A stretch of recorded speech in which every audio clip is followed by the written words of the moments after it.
In today's video, I'm going to teach you how to create and publish an ebook on Gumroad. First, head over to Gumroad. Once you're on the site and on your dashboard, look for the Products section. This is where you'll manage everything you sell. Click on Products, then choose New Product to start a fresh listing. Begin by entering the name of your product, selecting the product type, and setting your price. The title should be clear and benefit-driven, so shoppers immediately understand what they're getting. Choose the type that best matches what you're offering, and set a price that reflects the value of your ebook.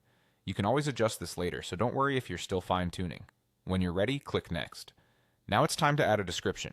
Describe what the ebook covers, who it's for, and the transformation or outcome someone can expect. Break complex ideas into simple, scannable sentences so buyers can quickly decide. If you have a short, memorable product URL in mind, you can add that too. A clean URL makes sharing easier and looks more professional. Next, you can upload a cover and a thumbnail. Use a high-resolution cover that's legible at smaller sizes. Strong contrast and a simple layout help it stand out.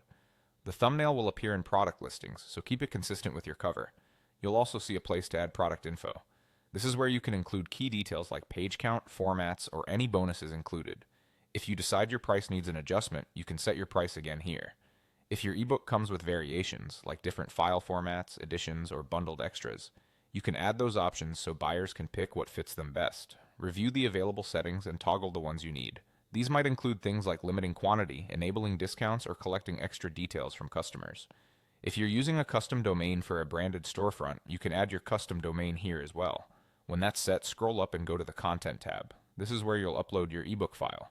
Make sure the file is final and named clearly so customers know exactly what they're downloading. Larger files may take a moment, so let the upload complete before moving on. Once everything looks good, click Publish and Continue.